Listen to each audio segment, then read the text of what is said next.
Jadi Mbak Lilis dan Mas Yana kembali lagi ke Padepokan. Iya Mbak, kami menyelinap masuk. Kami berharap bisa membawa ibu pergi malam itu juga. Kami tahu resikonya kok Mbak. Karena buat saya mungkin ini kesempatan terakhir.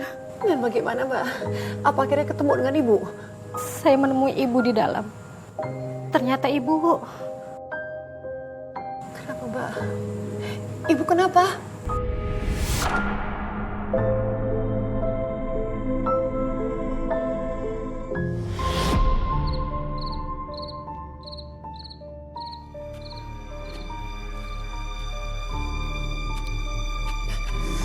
Yan, kok sepi ya? Tunggu Lis, kita jangan buru-buru. Bapak nggak mungkin lengah. Kita harus hati-hati.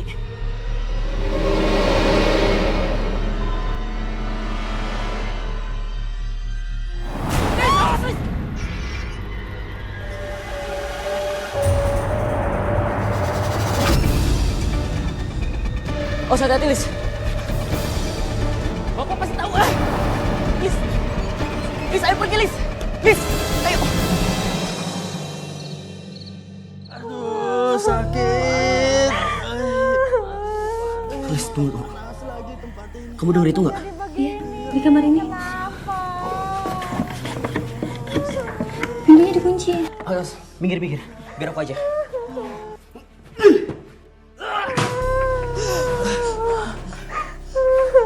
Semua ini gara-gara kamu, Lis.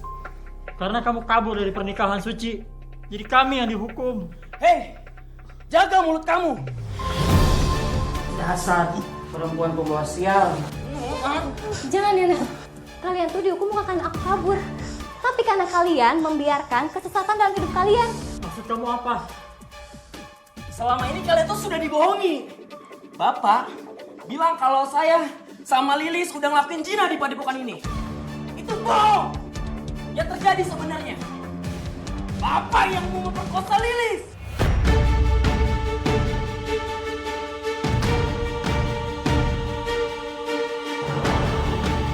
Aku udah jelasin semuanya, tapi nggak ada satupun dari kalian yang percaya sama aku. Asal kalian semua tahu, Bapak saya itu bukan guru. Dia adalah pemuja ilmu hitam.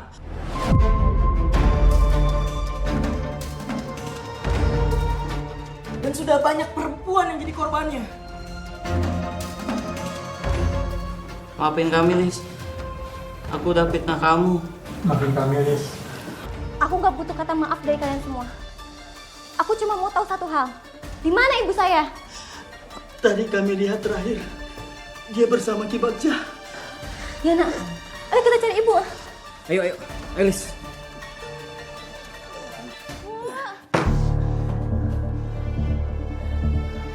Bu.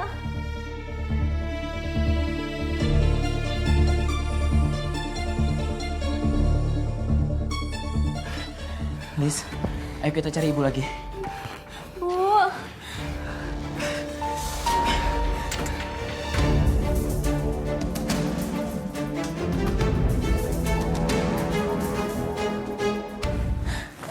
Yan, ibu di mana ya? Aku takut ibu disakitin sama Ki Bagja. Lis, kamu tenang ya. Kita pasti bisa temuin ibu. Aku janji, Lis. Tapi kamu nggak boleh nyerah, ya? Lis, mundur, Lis! Lis, cepat! Bapak!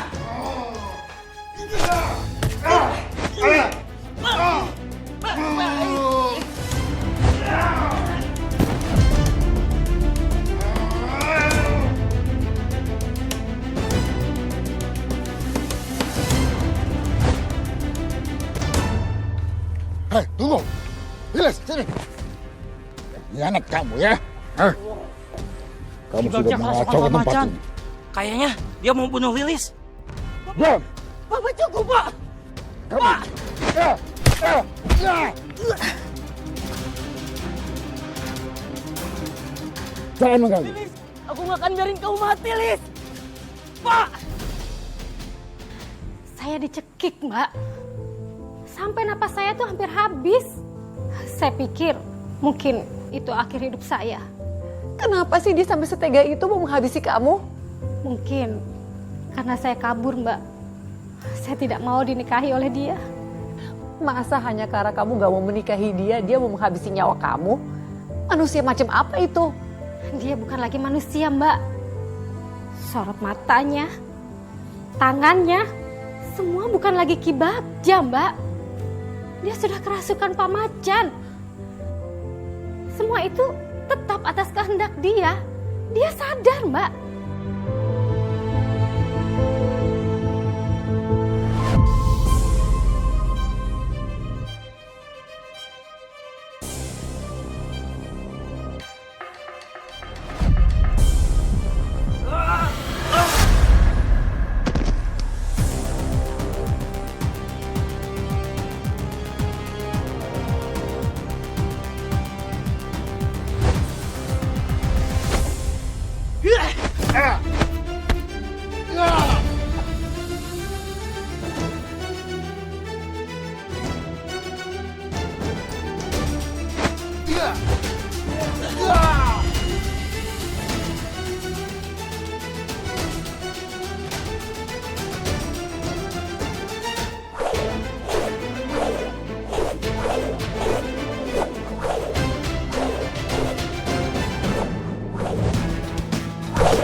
Udah, kita bakar aja padepokannya.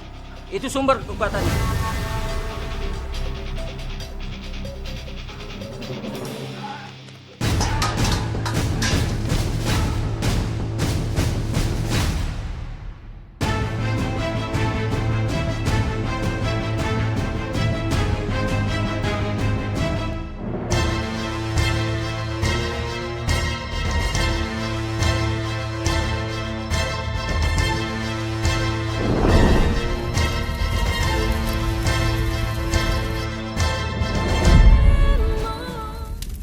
Di mana ibu saya?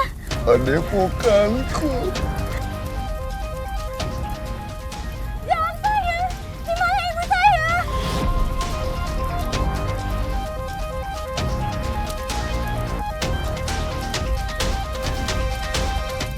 Enggak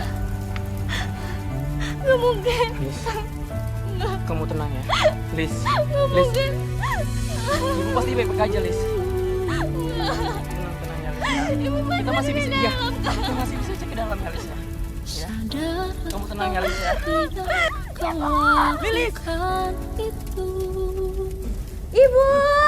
Kau lukai cinta setia.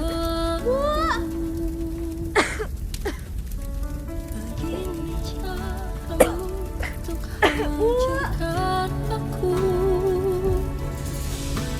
Rusak sudah aku dan hidupku. Kau tinggalkan Ayo, Bu, bantu, Bu. bersamanya. Aku menangis sendiri di sini, mengingat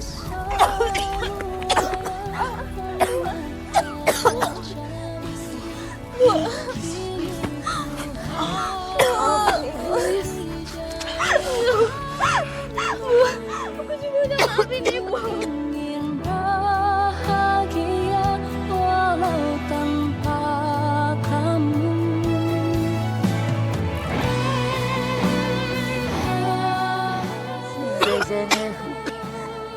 Tidak! Awas! Tidak! Pak, jangan, Pak! Bapak!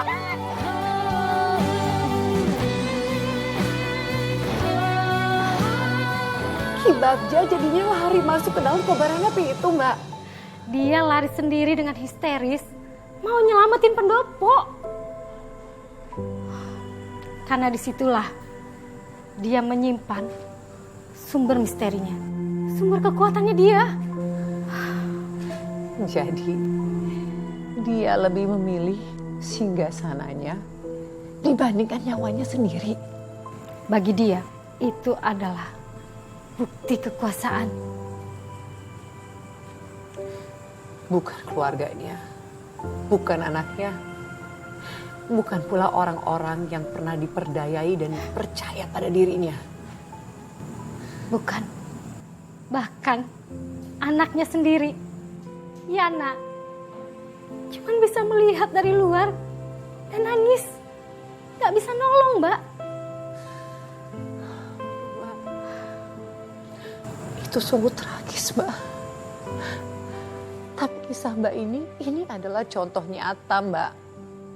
Bahwa kekuasaan buta itu bisa mencelakai dan membakar dirinya sendiri. Mbak Lilis, terima kasih Mbak Lilis, kami apresiasi kamu mau hadir di sini membagikan kisah kamu, Mbak. Sama-sama. Semoga Mbak Lilis, Ibu dan juga Yana sehat selalu ya, Mbak. Terima kasih, Mbak. Pemirsa, kisah yang baru kita dengarkan tadi mengajarkan kita banyak hal tentang kekuasaan, tentang kebenaran, dan juga tentang kekuatan dari seorang perempuan muda yang mempertahankan kehormatan dan imannya. Semoga kisah ini bisa menjadi pembelajaran bagi kita semua, khususnya kaum perempuan. Dan kini saatnya bagi kamu yang memiliki kisah yang inspiratif dan mungkin bisa menjadi penyelamat, penguat bagi para perempuan lainnya di luar sana. Bagikan kisahmu dan kisah yang terpilih akan kami tayangkan dalam episode khusus Catatan Hati Perempuan.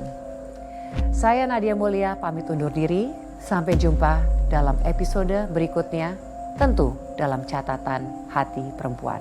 Selamat malam.